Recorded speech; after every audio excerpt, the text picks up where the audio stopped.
Hello and welcome. You are watching Nimasa This Week, your authoritative insight into all issues concerning the Nigerian maritime sector. My name is Retiola Doyle and I am your regular host. Now, there are several handicaps standing in the way of the effective implementation of marine safety and security on our national waterways. However, the Nigerian Navy, that shoulders the statutory responsibility of policing the country's enormous marine domain, have not allowed these shortcomings to get in their way. Now, our starting point on the show today is a short preview that captures just how big a challenge the Navy has to contend with on our marine domain.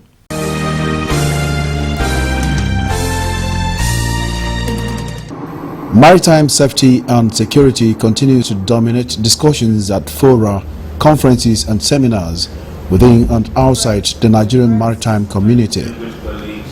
The reason for this is not far-fetched, stemming largely from the alarming incidences of sea robbery and piracy being perpetrated in the oil-rich Niger Delta region, where oil theft has for long threatened to become an intractable problem.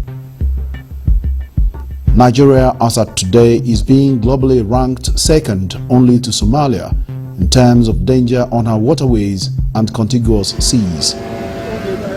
If that is not worrying enough, then it might be of interest to note that, with the possible exception of South Africa, Nigeria has a bigger expanse of marine territory to protect than any other country in the African and Middle Eastern regions. That our Navy has coped fairly well protecting this enormous territory for long without a coast guard is certainly a development that underlines sheer professionalism and unequaled attention to duty. Monitoring and surveillance of 853 kilometers of shoreline, most of which lie in the thick swamps of the Niger Delta, is certainly a daunting challenge at any point in time for any military force. The extant Memorandum of Understanding between Nimasa and the Nigerian Navy stands as an eloquent testimony to numerous partnerships already forged to tackle this ugly spectre by successive governments in the country. Success has been achieved at times, but these times have also been few and far between. However, inability to deliver success at a more consistent basis could before now have been tolerated to a reasonable degree against the backdrop of the fact that at no time in the history of Nigeria has our enormous offshore resources been threatened by sabotage than now. At the moment, global attention is squarely fixed on Nigeria as she battles the twin evils of piracy and sea robbery. The International Maritime Organization, IMO, has underscored this implied strategic importance of Nigeria by making her the headquarters of the Regional Maritime Rescue Coordination Center for the West and Central African sub-regions. Who knows? It could be a cause for celebration that, with the international community consciously turning the screws on piracy and sea robbery, Nigeria might end up as one of the biggest beneficiaries of whatever initiative made at that level to stem this unwanted tide.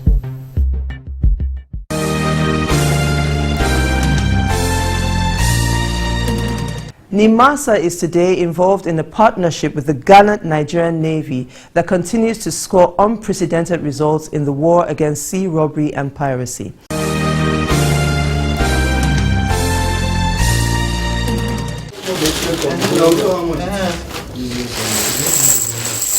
These assorted brands of ammunition were alleged to have been recovered from the crew and men arrested on board the multi-purpose small vessel named Naomi Colette. This vessel, according to the Maritime Guard Command, was being prepared to attack an oil tanker off the coast of Cotonou in Benin Republic. The vessel, under suspicion, is presently nestling on the quays at Nimasa's Resource Development Center in Lagos, while the suspects are still in the custody of the Nigerian Navy.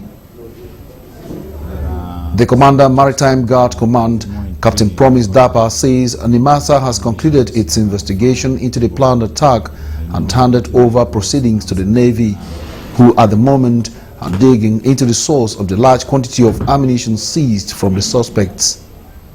There are some interest this is more intriguing because of the ammunitions that were found on board. I know anything that involves arms, that there are other interests. The Navy, which is the main force charged with for maritime security, has to come in. And of course, we know all of us, we work hand in hand, we collaborate with one another. And you know, we are just like an ad hoc force. We are limited in the extent of investigation that we can carry out. So I think it's as a result of that dimension, the ammunitions and the arms dimensions, that the Navy is looking into that aspect. So they are also assisting in the investigation. They are working on that aspect. So we would want them to at least conclude their own investigation before further action. Maybe they will be handed over to the SS who have the constitutional rights, or to take them to court, who have the right to take them to court and do the prosecutions if need be. With the issue of the ammunition, the Navy is more interested, and of course they are the people that have the capacity to, you know, dig deeper into that. They want to know the source, the origin, where the people, so that the idea is to try to avoid future, you know, reoccurrence. You know, where are the gaps? What are the issues that gave these people? Where did they get the arms from? Is it as a result from the border or some leakages in the security arrangements? They will want to look into all those things so that they'll be able to see how to, you know, address those issues properly.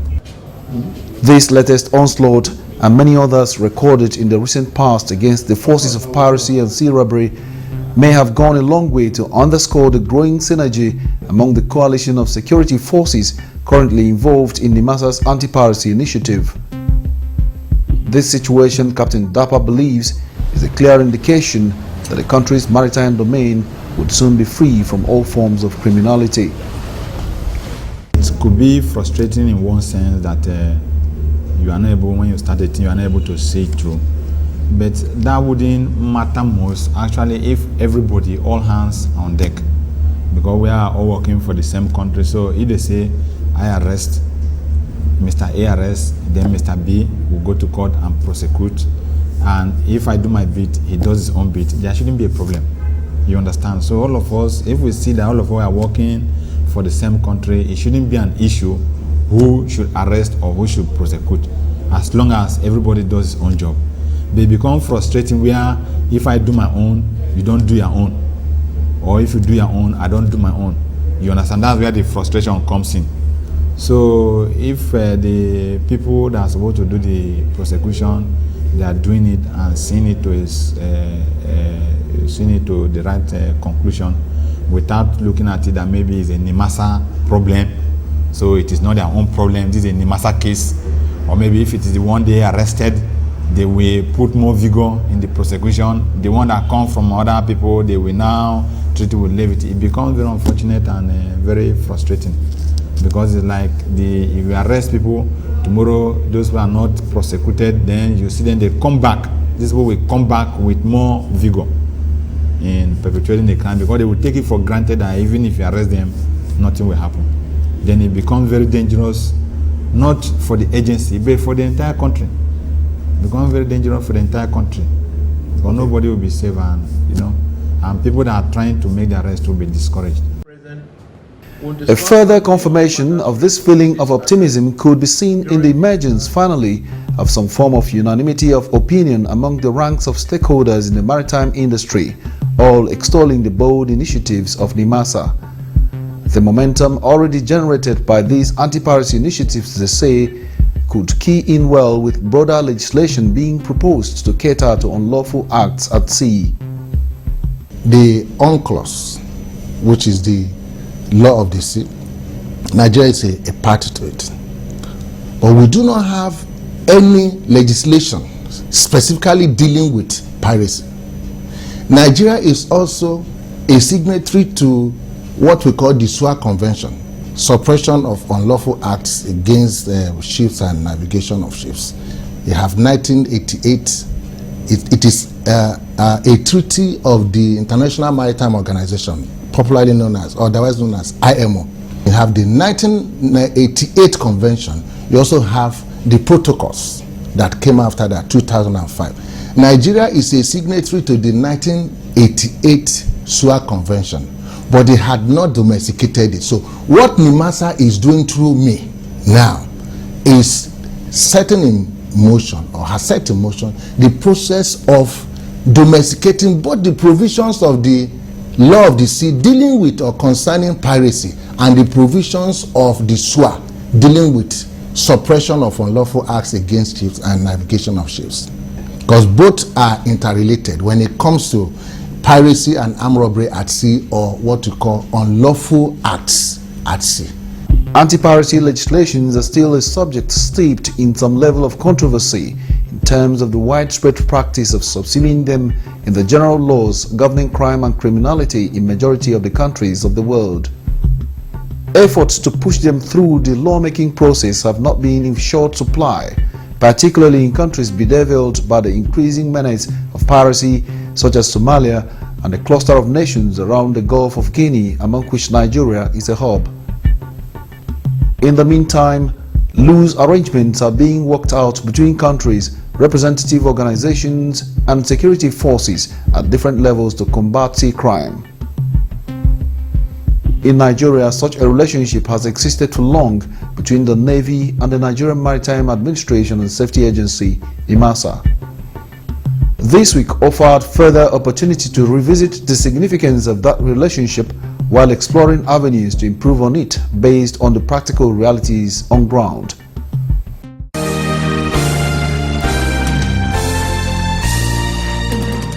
Our feature piece today, as prepared by our field correspondent Charles Ohalku, captures the latest coming together of these partners in a bid to sound the final death knell on sea crimes on the Nigerian waterways.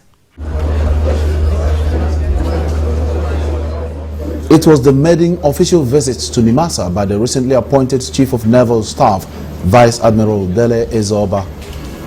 The CNS arrived at the Burma Road Apapa corporate headquarters of Nimasa in the company of a number of key officers of the Navy, while the Director General of Nimasa, Ziakede Patrick Akoblokemi, and other top management staff of the agency were on hand to receive them. It was a short welcoming ceremony, but the weight of the most likely topic of discussion was obvious to everyone present from the beginning, namely the MOU arrangement between both organizations and possibly how to make it work better. Introductions were quickly made on both sides before the Chief of Naval Staff started by recalling the long-standing and fruitful relationship that has always existed between the Navy and Nimasa.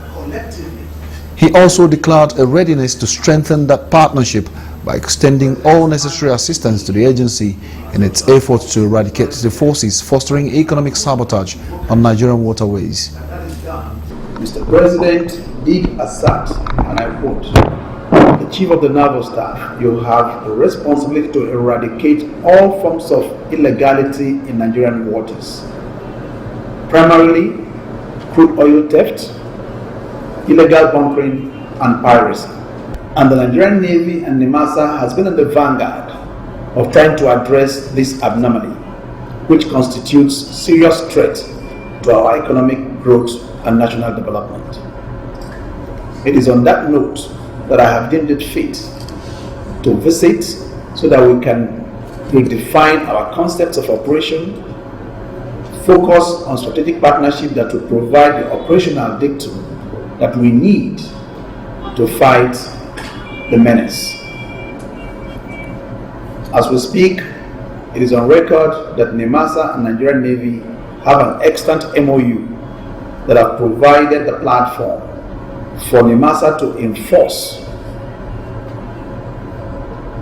most of its roles as it pertains to arrest of those who violate the laws of the land within our maritime space. It is a major problem. Those initial complimentary remarks were promptly returned by Mr. Akoblokemi, who spoke about the historical importance of the Nigerian Navy and the strategic role it has always played in the task of securing Nigeria through the seas. I'm very happy and thankful to God for the journey mercy and the gift of life. Sir, the Navy is a very, very important aspect of our national security. The Navy is one of the oldest institutions in Nigeria. The powers of the Navy can be well assessed if you reflect into the Constitution of Nigeria. The Navy is not just enabled through an act, but in the Constitution of Nigeria. And if anyone has read the Constitution of Nigeria very well, you know the significant and highly demanding functions of Nigeria, of the Navy. We thank the Navy seriously, at least, if for nothing else, for safeguarding our maritime territory or maritime domain. The Nimasa DG says the agency is under no illusion that it can achieve its mandate without the support of the Navy, adding that symbiotic relationship also bestows a sense of responsibility on Nimasa to assist the Navy in attaining its statutory goals, especially through budgetary appropriations. Those that brought the Nimasa Act realized that it will be very, very difficult or nearly impossible for Nimasa to go on without the Navy. There was a deliberate effort to give a slot in the board of Nimasa a naval representation, and that has helped in bringing about understanding between the Nigerian Navy and Nimasa. Sir, I have known you for quite some time, and I know the kind of human being you are, that I am very optimistic that, just as they say, whatever your hands find it to do it very, very well, has been your slogan from the time I've known you, and that slogan, I know that will keep growing in you. Mr. President understands your ability, your vigor, your passion, and with the cooperation and understanding of both the top hierarchy and the other officers in the Nigerian Navy, you are going to deliver on safety, security, and sustain and preserve the economic resources in the maritime domain. In addition, he appeals to the Chief of Naval Staff to assist the Maritime Guard Command in procuring certain ordinances and other military capabilities necessary for meeting up with the well-known hazards of law enforcement on Nigerian waterways. We acknowledge the contributions the Navy has made to Nimasa in the past years. We, like Oliver Twist, will continue to ask for more. Sir, we have a Maritime Guard Command headed by Captain.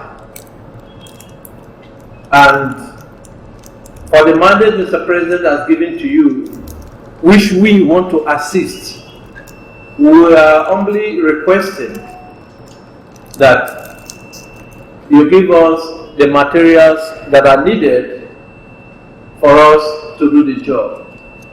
The materials are for the military, that is the Navy, to use in protecting our maritime domain.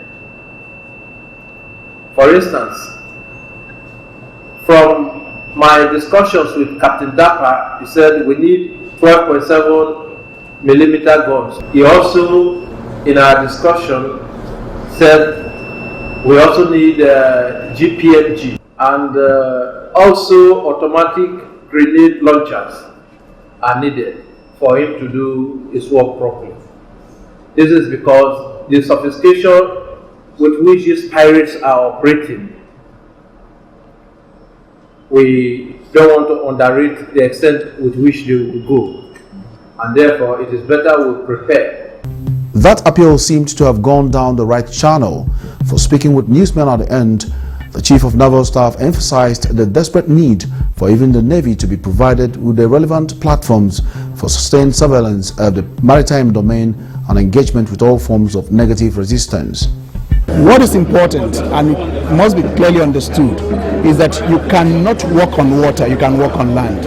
And for you to be able to contain piracy, it means we must have sustained presence at sea 24/7, 365. And to do that, we must be enabled. We need platforms, OPVs that will keep us out there beyond the time the pirates will come and go. And we'll have a vast ocean to protect. And until we're able to dominate and saturate the entire maritime spectrum, it will be difficult to curtail piracy. In other words, we need ships. So you go out there and propagate public advocacy that we should be given the requirements to do our job. We're ready, able and willing, but we have to be empowered. Gifts and pleasantries were shared in abundance to seal the importance of this visit. The contingent issues remain though, but given the optimistic stance of both organizations, the immediate future could be one capable of yielding better results in the fight against piracy on Nigerian waterways.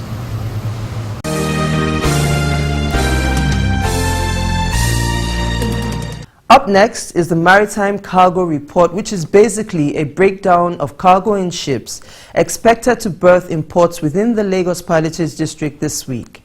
As always, the Maritime Cargo Report is brought to you courtesy of the Shipping Development Department of Nimasa.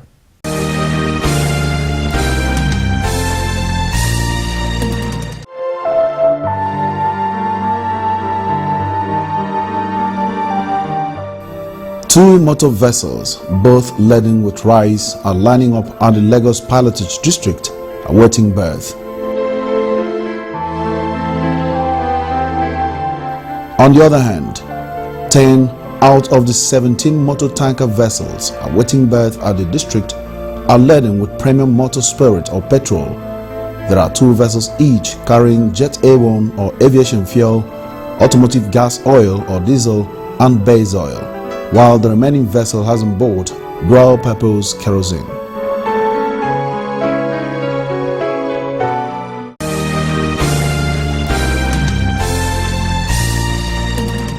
And now we come to the interactive segment of the show. And our first comment of the day is coming from Alfred Alagwa, and he's here in Lagos. And he says, "It is gratifying to note that the Maritime Guard Command is up and doing. The report of the arrest of some pirates, even before they struck, really made my day. As a fishing trawler operator, I cannot begin to tell you how much of a menace these pirates are. From my observation, the Lagos anchorage has been largely safe and secure for maritime activities. I only wish that the strategy employed to secure the Lagos anchorage be rolled out to the other anchorages. For the first time in a long time, I can say a government agency is truly working on my behalf." Thank you so much for that generous comment, Mr. Alagwa. Now, our second comment is coming from Shegun Agbegunde, and he resides in Ibadan. And he says, "Your program has really opened my eyes into activities in the maritime sector. Before now, I used to think that oil and gas was the all in our national economy. Now I know that without a vibrant and secure maritime domain, there really can be no progress in the oil and gas sector. I must say that the DG of Nimasa appears to be passionate and focused. My prayer is that he remains so and is not tempted to derail. You guys are doing a great job. Keep it up." Thank you so much for that generous comment. And don't forget, this is an interactive show. All you need to do is to send your comments or question to the email address currently showing on your screen.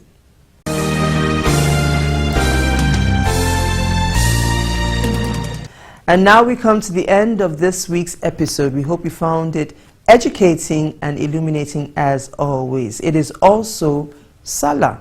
Barka de Salah to each and every one of you watching out there. Till I see you again, same time, same station next week. I'm wishing you smooth sailing and bon voyage.